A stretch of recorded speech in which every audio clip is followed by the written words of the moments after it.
Where there are natural sounds of heaven and earth, there must naturally exist written characters to capture them. Thus, the ancients created letters based on sound to unite the meanings of all creation, and record the principles of heaven, earth, and humanity. This remains an unalterable principle through all generations. However, as lands and climates differ, spoken languages naturally diverge as well.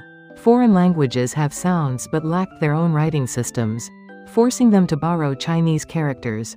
This was like forcing a round peg into a square hole, making smooth communication impossible. Therefore, every nation requires a script suited to its own tongue, and different languages cannot be artificially forced into one mold. In our Eastern land, ritual, music, and literature have long rivaled those of China. Yet our spoken language and dialect are completely different. Scholars lamented the difficulty of understanding texts, and magistrates struggled with the breakdown of judicial communication. Although Sol Chong of Silla developed the IDU system, which has been used in both public and private sectors to this day, relying on borrowed Chinese characters created friction and confusion. Not only was it crude and baseless, but it failed to capture even 1/10,000th of our actual speech.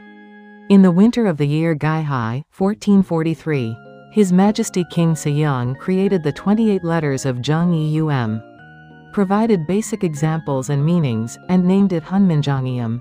The characters were modeled after physical shapes, taking inspiration from ancient seal script, while their sounds incorporated the 7 harmonic tones of musical pitch.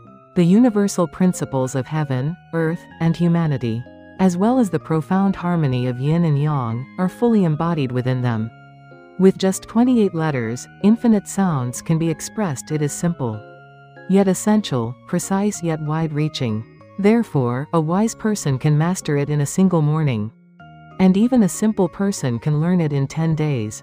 Using these letters to explain literature clarifies its meaning, and applying them to legal cases brings the true circumstances to light. The sounds and rhymes can distinguish clear and turbid tones, while musical lyrics harmonize perfectly with pitch. There is no place where it cannot be applied, and no sound it cannot convey. Even the sound of the wind, the cry of a crane, the crowing of a rooster, and the barking of a dog can all be accurately recorded in writing. Thereupon, His Majesty commanded that these explanations be expanded and taught to the people.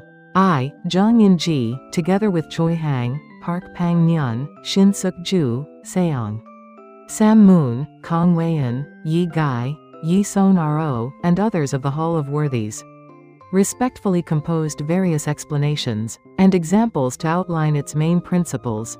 Our hope is that readers may understand it on their own, without the guidance of a teacher.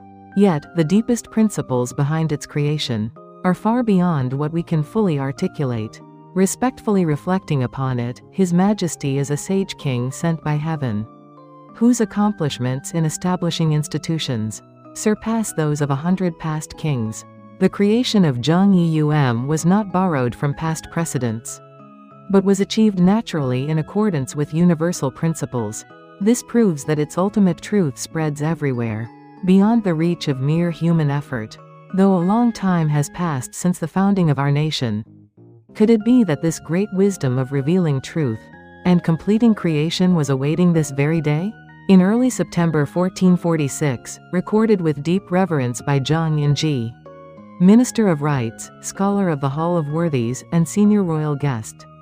This preface was written by Jeong In-ji to commemorate the creation of Hunminjeongeum by King Sejong the Great, summarizing its significance, value, and history. It serves as both the concluding postscript of the entire Hunminjeongeum Haeryebon and a declaration of its historical legitimacy and scholarly worth. Jeong In-ji's preface emphasizes that Hunminjeongeum is not merely a set of letters, but a practical script aligned with natural laws designed for the well-being of the people. Furthermore, it proclaims that this creation was a unique achievement of King Sejong, providing documentary evidence that highlights the historic greatness of Hangeul.